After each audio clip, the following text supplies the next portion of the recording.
tonight, we're talking about insects tonight, and we have Bob Brunner speaking, and he is with Purdue University. He is an exotic um, forest pest educator, um, and and I just killed an exotic invasive species there. So he does a lot of work with the invasive insects, educating the public and other kind of professionals on that.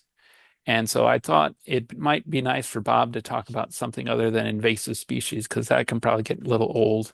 And so Bob is gonna talk about some of our forest insects that are native and kind of the roles they play in the environment. So I'm gonna turn it over to Bob right now. And if you have questions as we go through, we can put them in the chat or wait till the end, or we can see at the end too. So you can put them in the chat as you go, or wait for the end. All right, I'll turn it over to Bob. All right, good evening, and thank you, Phil. Like Phil said, I am the exotic forest pest educator with the Department of Entomology on Purdue's campus. I am an entomologist. I've been an entomologist now for about 15 years, and I specialize in invasion ecology of different kinds of pest insects. So, a lot of my previous experience has been working with emerald ash borer since I was an undergrad at Purdue, to soybean aphids in fields, and now with my current role, I am often teaching about things like spotted lanternfly and spongy moth. So it's a little interesting to kind of come back home to a lot of our native insects. Um, Folks don't tend to realize that we have a great deal of native insects that do damage hardwood trees. And they do so for a variety of reasons and in a variety of ways. And some of those are going to surprise you a little bit, I suspect. So I want to kind of start off a little bit by going over something that we all know already. I've already mentioned this insect. This is the emerald ash borer. This is something that became a part of Indiana's ecology towards the beginning of the century, and it has since just really, really dug into our environment. We have not eliminated emerald ash borer. They are still around, and they will be around pretty much forever. And we still have ash trees too. They're kind of locked in this system now where ash will grow a little bit, maybe reseed, or maybe some of the existing seed bank will begin to grow, and the ash borers will go ahead and attack the trees that become adults. So we see that we can constantly have this existing supply of adult and immature trees, and as soon as the trees get old enough, they get attacked by ash borer, and they just got locked into that cycle. A little background on this just to make sure we're all on the same page. So, emerald ash borer is a native to several portions of Asia, including Russia, China, Japan, and Korea. It is not considered a pest over there because since it is native there, there are lots of natural controls that help keep these insects from just decimating their ash over there. And we never saw it in North America prior to 2002. After that point, we believe it got shipped here in packing material. It probably had been arriving for some time, for a few years, and it just reached a kind of critical mass where it began to spread all the way eastward from, I believe, Pennsylvania and spread all the way into the Midwest. And now, finally, in 2026, Oregon is now dealing with this insect. Some of the damage that a lot of you have seen with this is going to be kind of important because a lot of the insects I'm going to be talking about this evening do boring damage. But the damage that they do is going to kind of inform you as to what kind of insect it is, and it's different from emerald ash borer. So the images you're seeing here, these are damaged trees, these are damaged ash that emerald ash borer has been after. They always create these very telltale S-shaped galleries just under the bark of the tree in the tissue layer we call the cambium. Those are the cells that contain the xylem and phloem cells that transport water and nutrients. The immature ash borer larva will go ahead and just chew through all of that, developing inside that tree, eventually pupating and hatching out as an adult and exiting through D-shaped exit holes, which here I believe you should be able to see. Let me get my pointer going here. So right here, you can see some exit holes right here. Here are some of those nice S-shaped galleries. This poor tree is so damaged, the bark just fell right off, and all you could see are S-shaped galleries. Now, moving on to something completely different, now that I've set you all up for that, Indiana, a lot like several states throughout the Midwest and east of us, have a significant suite of native wood-boring insects. And these insects are not limited to simply being beetles. There are actually several different clades of insects that are going to have different functions in hardwoods. Tonight, I'm only going to focus on two big ones because there's just so much we could talk about there. I'm going to talk mostly about pests of ash at the beginning, but there are some places I'm going to go to because there's just such a wide range to cover. But ash trees, since we're going to focus on that, they do experience activity by moths and beetles and some other arthropods that are going to do similar damage to an emerald ash borer, but it's not going to be quite the same. There's going to be some reasons behind that. And right there in that third point, I kind of list those reasons. Native species will only go after trees that are already stressed, damaged, or dying, or you may see the rare pest species that's going to kill fairly slowly. There are always exceptions to this. One example I could think of is an insect called an Asian longhorn beetle. In its native range, it is considered a very serious pest of trees, and it's native. In ours, we have a couple that will go ahead and attack healthy trees, though not very many. Mostly, they're focused on trees that are already compromised. Now, the reason for this is that they are performing what we refer to as an ecosystem service. They're helping manage our woodlands by removing and breaking down trees that are old, trees that are severely damaged or severely diseased.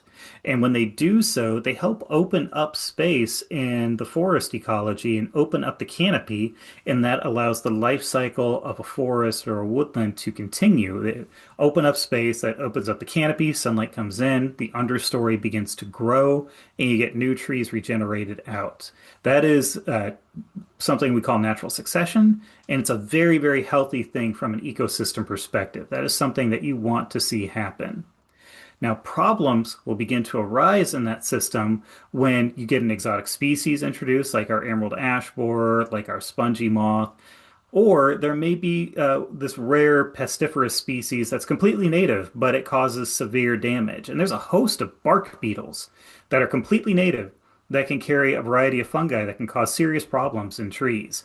Some of our natives can even carry exotic funguses that can infect things because the functions they serve so closely align with the function of a fungus that they just go together very, very well.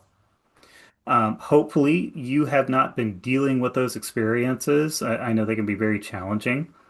But right now, why don't we just go ahead and focus on some of our native ash boring species, or tree boring species, I should say.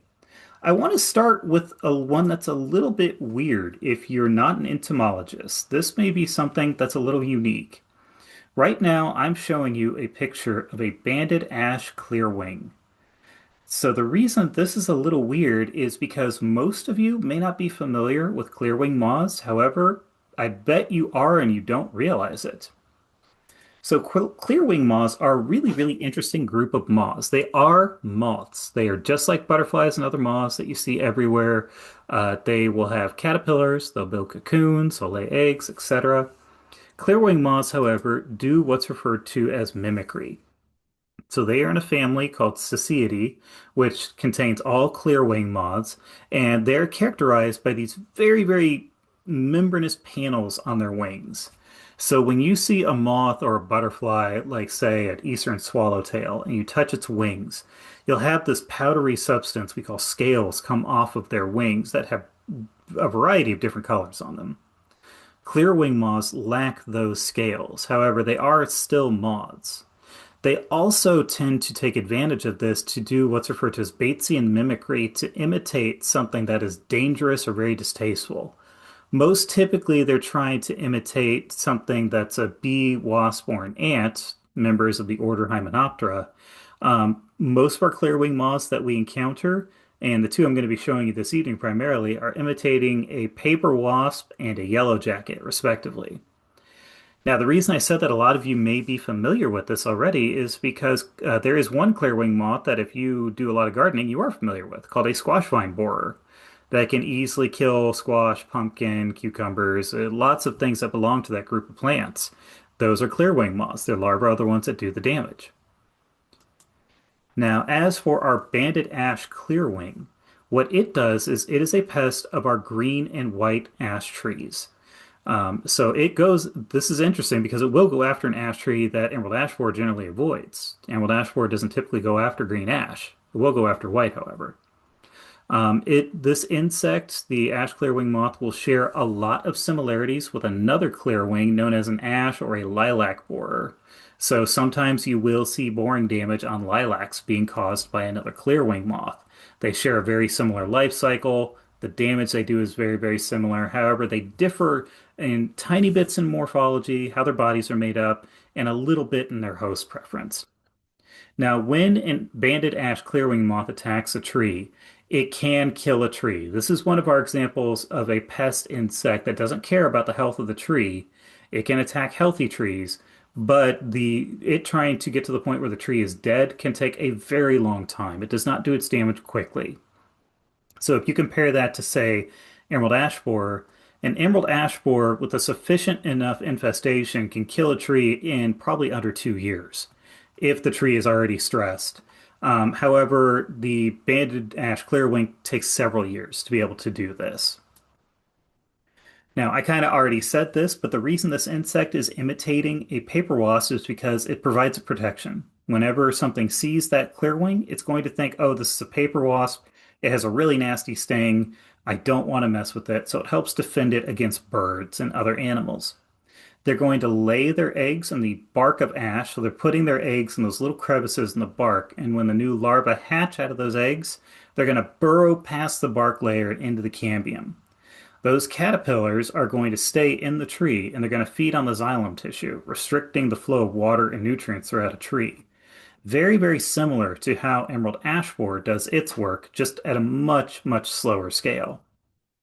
The damage they do is going to look a little similar. With emerald ash borer, you typically see trees begin to lose a lot of their canopy, and you'll see a significant amount of limb death. However, with banded ash clearwing, you're going to see the trees begin to thin out their canopy at the upper crown, and it's going to get this kind of staghorn appearance as the damage goes on. So it's not quite the same as an emerald ash borer. A lot of the tree will still survive the damage, and you can actually treat it and still be able to save the tree just fine. They do respond to different pesticides.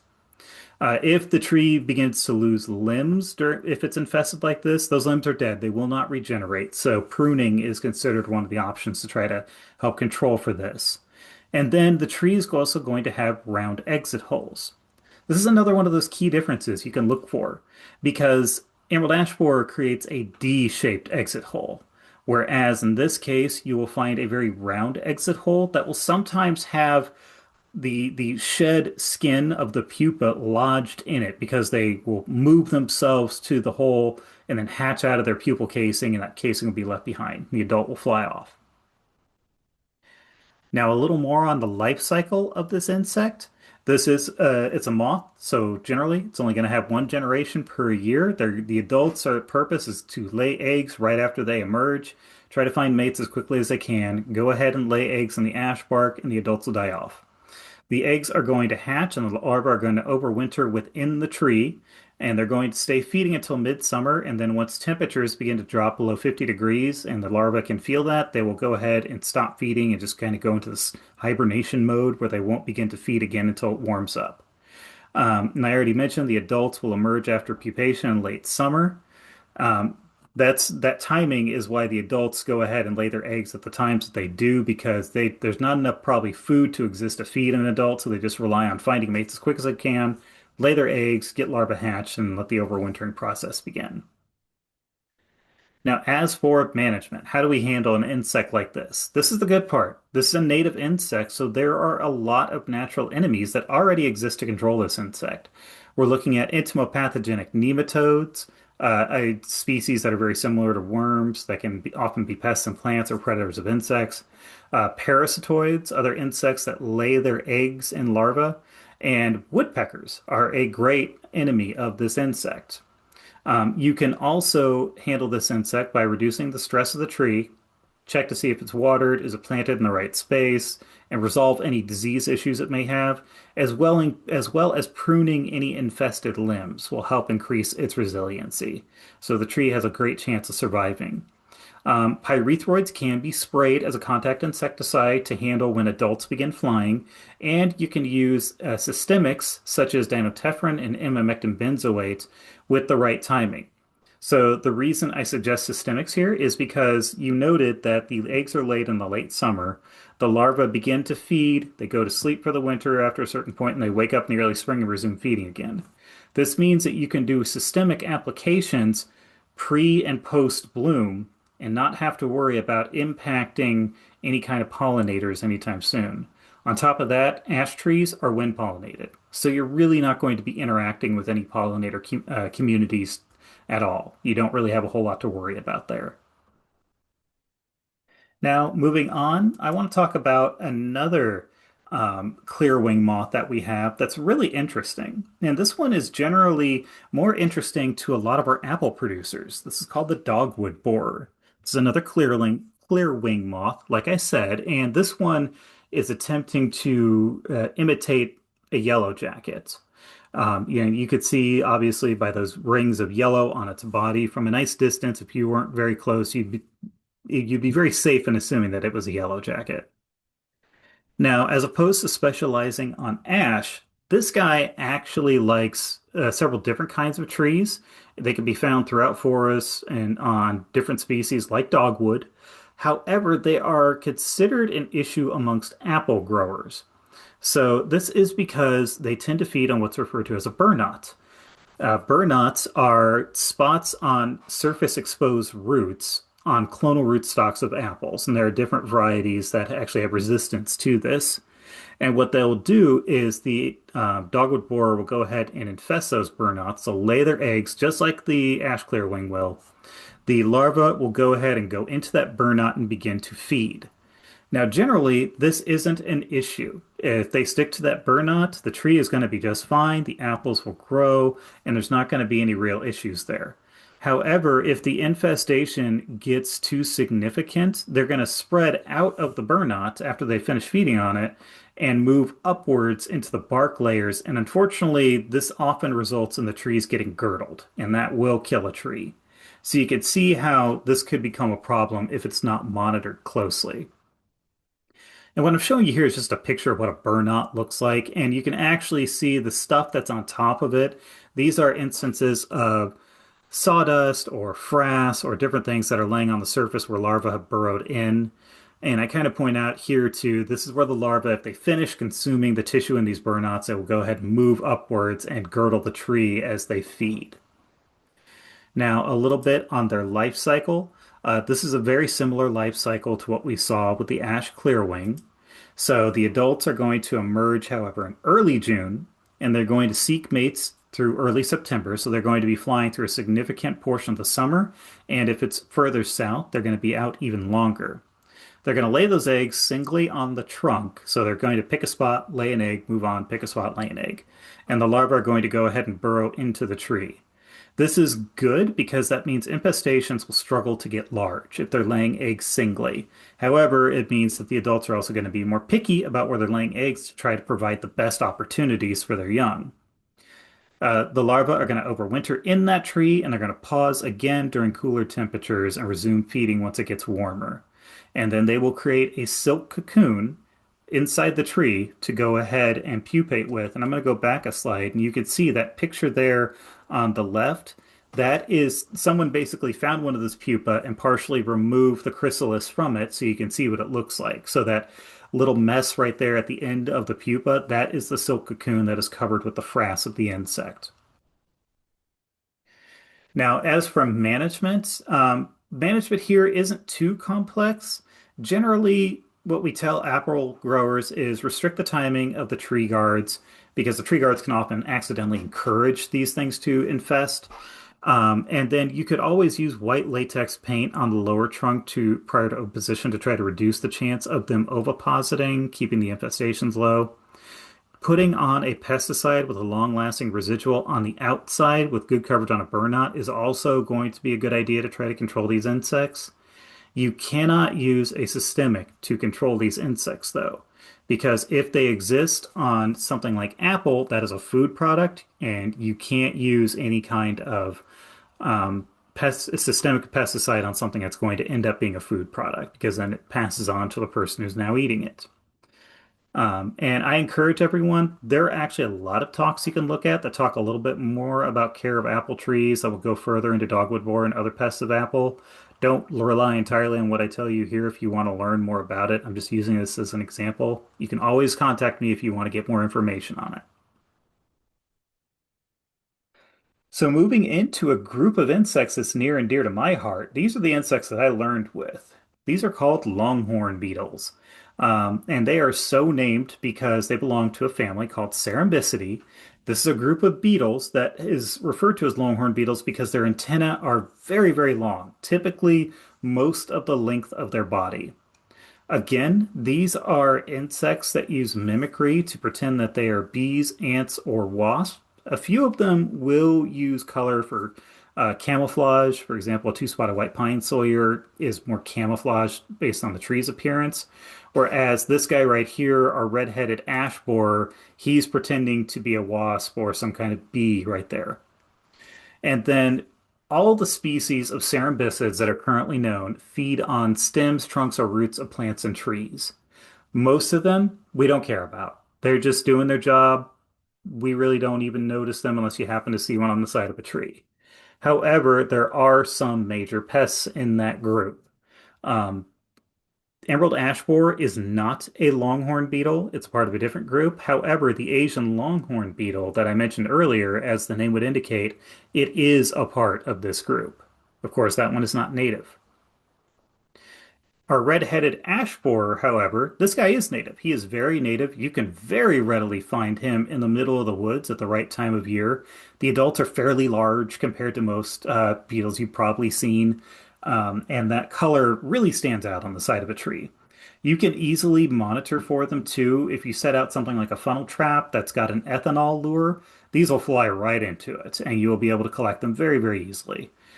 So you will be able to know if they're present if this is something that you're concerned about. Now, the ash borer doesn't necessarily stick to its name too closely. It does like ash, but it will go after oak and hickory. But they will attack any tree that is stressed, dying, or recently dead.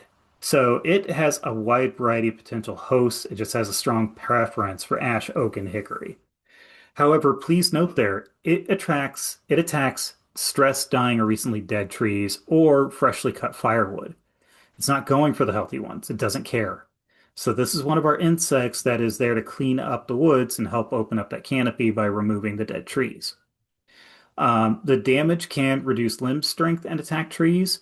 However, economic damage is really only recognized when it's doing damage to lumber or firewood. And I'm going to show you here in a second why that is a problem. People will sometimes find these in their homes, but this only happens when the firewood is brought inside. They do not infest structural lumber. So you don't have to worry about getting your property damaged by these insects. If you're finding damage to the wood in your home, you have a whole different problem and you need to call an exterminator because it's most likely termites. Now, here is why they are a concern in lumber. This is the larva of the red-headed ash borer. Typically, larvae of longhorn beetles are referred to as round-headed borers. And what they do is they create galleries inside of trees, just like an emerald ash borer. The galleries are going to be meandering, and they're going to typically be packed with sawdust or the insect's frass. So this picture that you're seeing right here, you can see the insect here has got this big round head at this end that it's using to feed. And then this back here, and all this over here, all of this is sawdust that it is packed into those as it's been consuming the tree.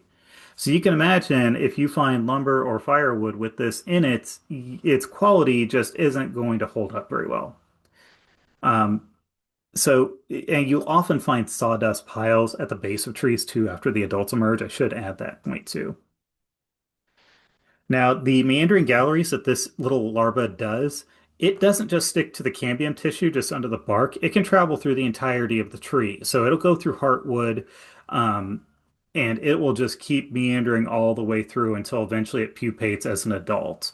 So you could probably imagine that trees begin to lose a lot of their structural integrity, but these are trees that were already compromised, so they were already losing out anyways. A little on their life cycle here. So the adults emerge from the spring from infested trees, and then they lay their eggs in the bark of the host. The adults will go ahead, usually, and feed on the leaves of whatever host trees are occupying. The larva, as I've already pointed out, will burrow into the tree tissue all the way through, and they can overwinter as a mature larva or pupa. And then normally, once it warms up, they will either immediately pupate, and thus you get adults to emerge, or they will just emerge as adults. Those temperatures can vary a lot depending on how warm it is inside a hardwood tree. So these are spread then further south in Indiana too, so they'll develop quicker. Or if you go further north, like into Michigan, you may have slower development times. Bit on their management, I wouldn't do anything. You don't need to worry about them. These are insects that are actually providing a valuable ecosystem service. If you want to avoid their presence, keep your trees healthy. And then as your trees begin to age, consider taking them down or just let nature take its course, as long as they aren't near home property or anything like that. You can use contact insecticides on the trunk and larger branches in late spring to try to kill ovipositing females if that's something you want to do. You can also use dinotephrine and imidacloprid, as a soil drench to prevent infestations before they start. However, I simply don't feel that this is something that is necessary because if you are getting infestations of red-headed ash borer, you have another problem already going on and you should resolve that problem. And by the time you notice infestations by these, the tree may already be too compromised to be able to survive. And you may just want to let nature take its course, or if the tree is near some kind of structure, maybe consider taking the tree down. All right, I mentioned this guy already. This is one that I get a lot of questions on because people often confuse it for Asian longhorn beetle. They look very similar. This is the white-spotted pine sawyer. So this is a pest of many kinds of conifers, such as balsam fir, eastern white pine, larch, and spruce, though normally I don't hear about it until it is attacking eastern white pine. Um, we generally consider it a minor pest. Usually, people really only complain about it when they see it attacking white pine. The reason for that is that often in Indiana, white pine trees suffer from what we refer to as white pine decline. The trees may be planted in a poor location, or the environment just simply isn't great for them. And after a few years of development, the tree will just suddenly begin to decline. The pine sawyers really only attack trees that are already compromised. So associating the white-spotted pine sawyer with a declining pine tree is often what happens. People think they're the source of the problem, when in reality, they're just taking advantage of a tree that is already on its way out. So in example of the damage they do, like I said, this is considered a secondary pest. It relies on the trees already being stressed or dying. The larva will mine the surface tissue, moving into inner layers of the tree as time goes on, and the adults will go ahead and feed on needles. And that's really kind of the whole story with these. But what I do want to make sure I point out here is that this insect is often confused for an Asian longhorn beetle, like I said. So on the left, that's our white pine sawyer, or excuse me, our white spotted pine sawyer. I always mix that up. And on the right here, this is our Asian longhorn beetle. That is an invasive pest. That's perhaps one of our nastiest hardwood invasive pests. It can just decimate populations of trees. They are also burrowers. They will burrow all through the tree and they spread very, very quickly. So the white-spotted pine sawyer is mistaken for this because they look very, very similar, but there are some ways you can use to try to tell them apart. So typically what you see is that the white-spotted pine sawyer has very irregular spots on their body. This is the camouflage they use to hide on the tree itself. Whereas the Asian longhorn beetle has several regular white spots on its body. You'll also note that the Asian longhorn beetle's legs have this kind of blue sheen to them, whereas, excuse me, the white-spotted pine sawyer lacks that. Excuse me, allergies are starting to kick in. It's that time of year. You can also see that there's some blue segmentation here on their antennae, and you can see it's kind of there in the white spotted pine sawyer, but it's not really that evident. And the white spotted pine sawyer, its antennae are about the length of its body, whereas the Asian longhorn beetle's antennae go well past the length of its body. They're very long and they're very, very noticeable. It's a very pretty insect. I hope you never see it in person, though. So this kind of brings me to one of the last things I want to go over this evening, which is talking a little bit about lookalikes. Some of our most common questions we get are people who are wanting identification of insects because they're concerned that it looks like an invasive one. And this is something I love. I love when people bring me these questions because I love talking about insects for one. And for another, that means that you're concerned and you want to make sure you're reporting an invasive if you see one. And I love that. I don't care if you're wrong. I still want you to bring me the question because it's still valuable. Now, the one that I'm going to talk about right now, of course, is emerald ash borer. It has a lot of lookalikes in our state, and people confuse it for many different things. Now, there are several species. They often aren't of the same group of insects. So, the emerald ash borer is a part of a family of insect called Buprestidae, but there are several insects outside that family that looks quite a bit like them. Here are some key facts to keep in mind about emerald ash borer. They only attack healthy adult ash trees, with few exceptions. They generally avoid green ash. The adults will consume the leaves. The larvae bore into the cambium and go no deeper, creating those telltale S-shaped galleries. You heard me talk about this earlier. The insects remain on trees and but they can fly between hosts. They don't tend to run along the ground. So they are flighted, and then you will typically find them sitting, feeding on ash and only ash. So keep those facts in mind. Now, here I'm going to share a couple of pictures by another person in Extension, a guy named Joe Boggs at OSU. Joe Boggs is an excellent resource for a variety of pest insects and hardwoods and other spaces. He gives a great talk on boxwood or box tree moths that I encourage everyone to see. I've got some of his talks posted on the Emerald Ash Borer University that you ought to check out. And I just want to make sure I give Joe credit for these images too, because they're great and they really help. So what we are looking at here is a six-spotted tiger beetle.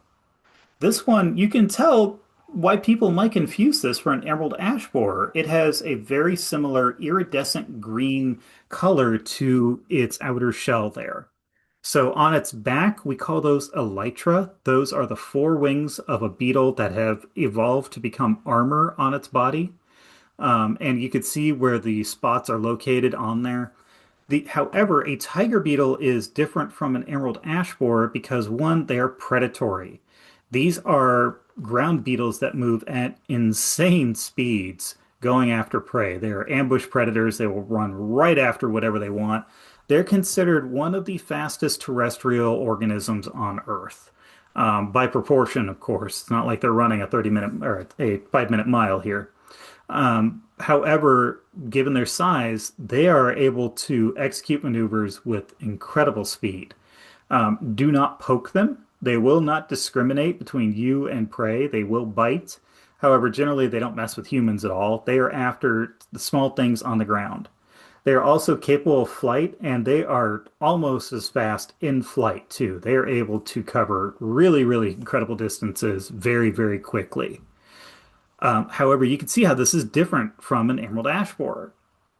If we go to another one here, again, another one from Joe Boggs, this is a fiery searcher caterpillar hunter.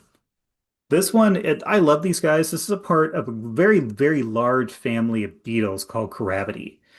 This is probably one of the largest families of beetles. They have all kinds of ground-based predators and other different insects that serve different purposes.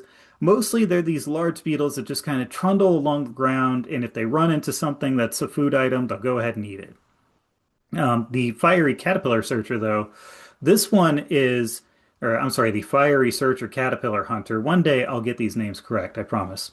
What it is considered very beneficial because they will consume spongy moth larvae and pupa, so they will actually provide an ecosystem service to us and help protect our trees against that particular invasive. Again, this is one where I encourage you not to poke this insect because it will bite you. They don't want you, but they will be defensive. And let's just flick back to that picture. The mandibles right here are like a pair of shears. You do not want that biting your finger. Ask me how I know. So just enjoy them, take pictures of them, but let them go about their business. This one I think is particularly fascinating because I've run into these a few times before. This is a bronze birch borer. And for those of you who remember what the emerald ash borer looks like, the body shape of this insect is very close to an emerald ash borer. This is because this is another member of Buprestidae, and it's even a part of the same genus that emerald ash borer belongs to, genus Agrillus. There are actually several members of Agrillus that are native here in Indiana. I've seen several in the area of Terre Haute where I live. And this is actually considered a pest insect of birch. It is a problem species, just not to anywhere to the degree that emerald ash borer is. This is what their larva looks like. So this is the head right here with lots of muscle packed in and very powerful jaws to go through trees. And if you laid an emerald ash borer larva next to this one, you wouldn't be able to tell the difference very easily at all. They are very similar and they do very similar things. So, like I said, this is a part of the same genus as emerald ash borer. It is considered a significant pest of birch. They create irregular galleries, though. So they do not make S-shaped galleries, and their galleries are packed with sawdust, whereas emerald ash borers just don't tend to be. But they will create a D-shaped exit hole when they emerge as an adult. And if you look here, back when we go back to the adults, you can see by just looking at their bodies, they're the same body shape as an emerald ash borer. So yeah, a D-shaped exit hole makes quite a bit of sense. Now, the problem that they have is that if they continue to feed on birch, they will girdle the tree. So they are definitely a problematic species. They don't go as quickly as an emerald ash borer does because we have natural controls in our environment, such as woodpeckers and other things that'll help eat them. But you may have to actually do a little bit of control work to try to avoid any severe damage to birch if you are worried about it. So on that topic, um, like most of the pests that I've talked about this evening, maintaining tree health, and you can also use resistant varieties of birch to try to control for this insect. You could spray permethrin in early summer to try to kill the emerging adults and those that are actually feeding on leaves. And then between April 1 and May 15th, you can do the soil drench application of imidacloprid. And then once it's after May 1st, you can go ahead and do a dinotephrine application. However, what you're looking at there is the dinotephrine would most likely be tree injected or use one of the other equipment necessary ways of application. So you probably need a professional to help you out. So don't try to do that by yourself unless you already know what you're doing. You'll note that most of the insects I've talked about tonight don't require this. This is one of those few moments where we're looking at a pestiferous species that can become a decent enough problem. All right, so just a little summarization of what we talked about tonight. I went through a whole bunch of insect species in a very, very short amount of time. But there are really just a few take-home points on this. So the biggest one, native wood-boring species come in a lot of different shapes and sizes. They may not necessarily be beetles. They may be any kind of thing, but a lot of them are going to be beetles and moths, and generally they're fairly easy to recognize. What I really want to focus on is that just because they bore into wood doesn't mean that they are a pest. Oftentimes, it means that they are performing an ecosystem service, which is helping protect your property. It's helping to regenerate your wooded areas. And sometimes the best thing is just to leave them alone.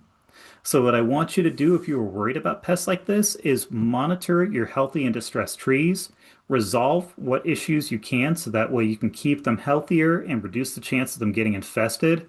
And don't be afraid to ask for help.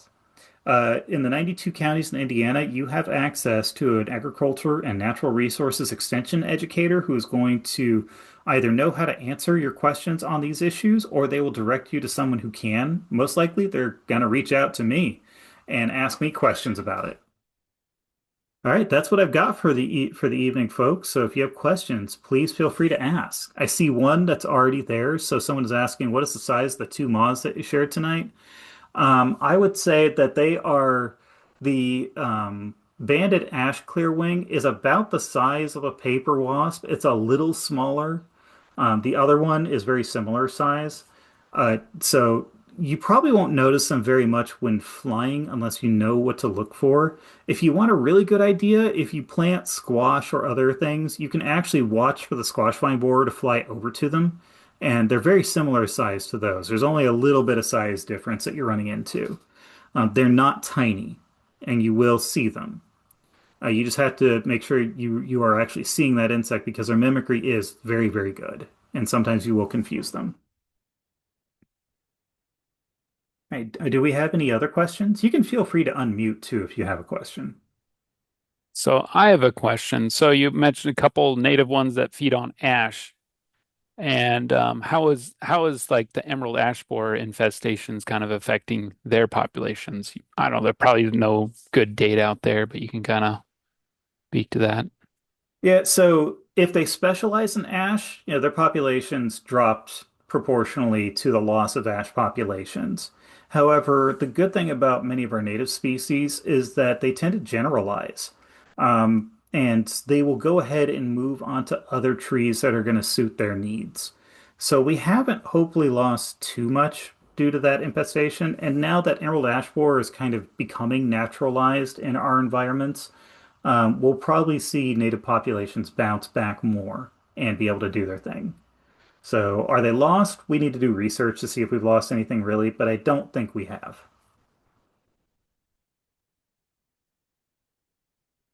Let's see, I see someone saying I'm seeing a lot of hickories, especially pignut in my woods that are sustaining damage from what looks like hickory bark beetles and ambrosia beetles. Any comments or suggestions? They look healthy, but they slowly decline over the period of 3 to 4 years. That could be due to their activity. We do have some invasive ambrosia beetles, red bay ambrosia beetles, one of them that I'm thinking of. Um, for those of you who don't know, those bark beetles, while they do damage trees, their biggest issue is that they transmit fungi that even native fungi can be problematic in trees.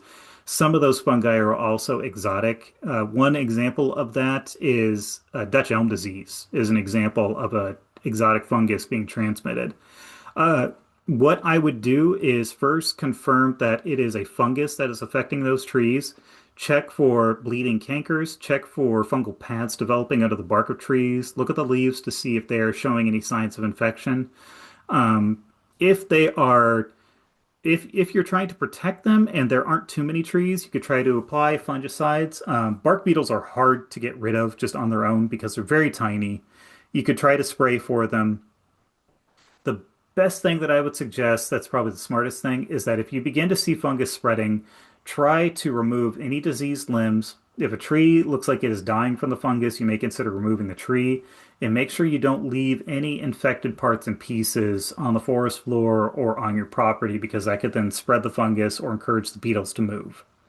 Other than that, I mean, I would want to read up a little more first before I gave you any more advice. So here's a question that kind of goes along those like sanitation lines. So I've seen it. So say in the situation we have like a windbreak of white pine, and we got a stressed tree there. Um, can that stressed tree be a kind of a source of insects that can attack healthy trees if the population's high enough? Generally, I would be hesitant to say that. I think what I would rather look for is that stress tree going to create a situation where I'd get a secondary pest in other trees? Like, is this stress tree got a fungal infection that it's going to spread to the other trees in the windbreak? That would be my first question. Now, insects will bounce between trees that are close together. That's a very common thing they do.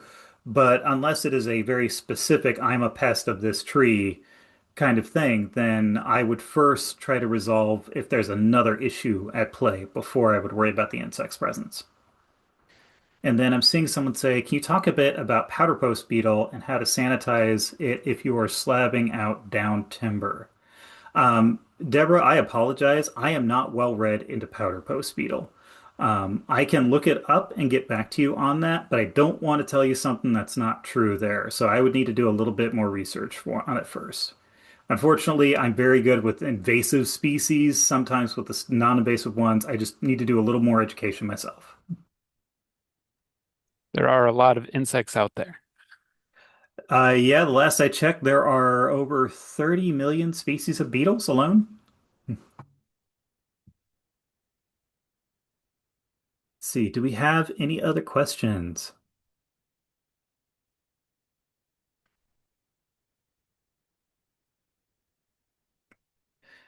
Yes, temperature and insects are very, very closely interlinked. So they're so interlinked that we actually have very exact calculations. We call them degree day calculations, where we can measure the temperature over a certain period of time and use that to figure out when insects will emerge.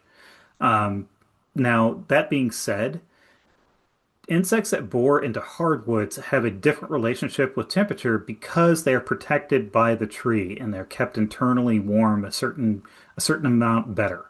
So generally, they will be able to survive better. They will survive our winters just fine because of that. So we can't rely on freezing to kill them. And generally, when it gets too hot, the tree itself has its own cooling processes it can use, and the insect will probably derive a benefit out of that. Let's see. Is there a way to keep carpenter ants from infesting standing hardwood? That is a problem where the hardwood has another problem. So carpenter ants only go after hardwoods that already have a fungal infection, some kind of soft rot. What they do is they feed on that or clear it out and create nests in it. If you remove whatever infection is going on there and clear out any soft rot, you will lose the hardwood, or I'm sorry, the carpenter ants. The same goes for in your home too. If you find you have an infestation of carpenter ants in your home, you've got soft rot somewhere. You don't need an exterminator, you need a contractor. Let's see, I assume birch borer infects both white and river birch equally? Yes, to my knowledge. Has there been any research on trees that have natural resistance to exotic or native pests? I'm thinking of EAB in particular, but other exotics as well. That is research that is constant. We are still looking for trees that are resistant to EAB. Right now, I'm hoping that the folks over in Oregon, they have a much, much more well-populated hardwood system that we do in Indiana. And I'm hoping that they're going to be doing some work on this to try. But one really good success story I'm thinking of is the American chestnut. It got taken out by chestnut blight, and there's actually been significant research, and we've actually been able to reestablish some resistant varieties of American chestnut now. As for things like spongy moth or others, I've not yet heard of trees that are resistant to it. That is research that's just ongoing, and hopefully it will produce things. But unfortunately, it's a lot more challenging than people think.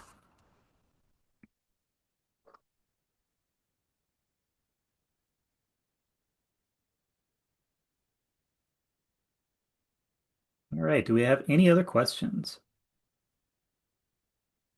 So on that, I was trying to unmute with the EAB and ash, aren't they like finding ones that are that have not been killed or show some resistance and planting them together for like basically to breed resistance? That is what's going on right now, yes. Now, as for what that research looks like, I couldn't tell you just off the top of my head. I do know that a lot of folks, even anecdotally, are finding what looks like individual trees that are surviving infestation. The trouble is, we need to really dive in to see if we can find something like a quantitative trait loci that can be moved between trees to provide that resistance. And oftentimes, that's a really big challenge trying to breed that in.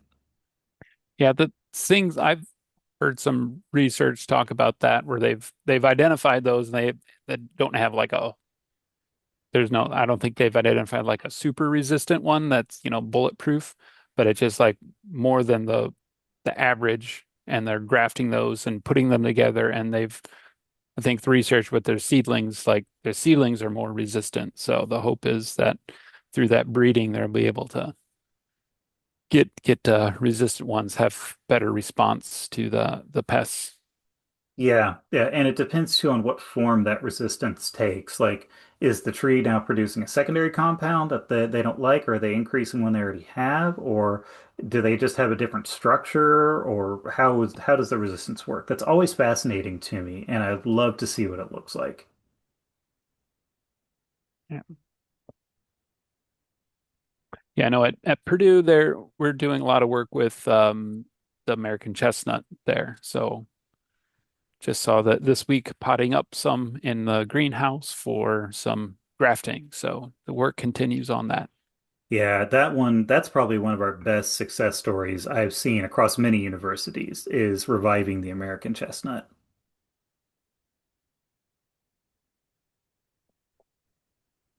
All right. So if, all right, you got Let's one other see. Two question. rubber birches, one with borers, one with mites, one's established how to handle trying systemic. Um, well, again, make sure you're using the right systemics at the right time, like I was covering there. If you already know what you're doing with that, that's great. Otherwise, I suggest getting professional help on it. Um, Systemics, usually I would hold off on until you definitely have established infestations. Now, on mites, I'm not sure what the control recommendations on mites are beyond just spraying an insecticidal soap, which is what is normally advised. Even neem oil or other things can do it. And I don't know how tall the trees are. It sounds like they might not be that tall because it sounds like they're not established yet. Um, I would monitor, see what the populations look like. I would be hesitant to immediately use a systemic until I knew, but I don't know your situation that well. Yeah, a lot of times with the mites aren't on the 25-foot. Mites aren't insects. So a lot Uh, of the insecticides, like the systemics, probably wouldn't work for killing mites, right? Usually mites, you just don't need them too. You can use a horticultural oil or an insecticidal soap, or even something like just neem oil works well. The borers are another issue. Now, it looks like if these are 25 feet tall, spraying can become difficult because then the size of the tree and the height it goes to makes spraying really difficult to get good coverage sometimes.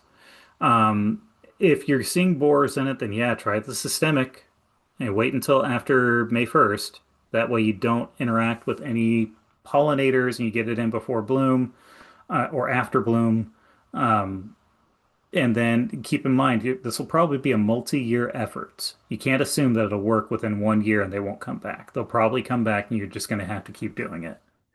I would definitely maybe keep some kind of log for yourself and do some monitoring to see how many you can like capture in a trap.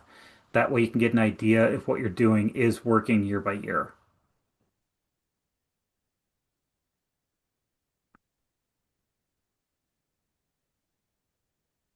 Yeah, no problem. The other thing I would do too is don't be afraid to engage with a forester or an arborist on these topics. They are by far the best experts to talk to about these things. I mean, Phil and I work with Lenny Farley at the HCARC. He is a huge resource of great information on topics just like this.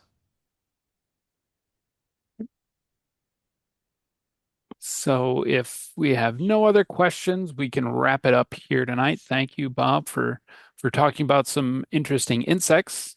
So this presentation has been recorded, and I'll get it'll be posted on YouTube. So if you missed part of it, you can come back and listen to it. I'll send out an email with the link to everybody once it all is all done. So thank everyone for attending. And in 2 weeks, we have our final session. We're going to talk about forest management and songbirds. So be on the lookout for that one if you're signed up for it. All right. Thank you, Thanks, folks. You're everyone. a great audience.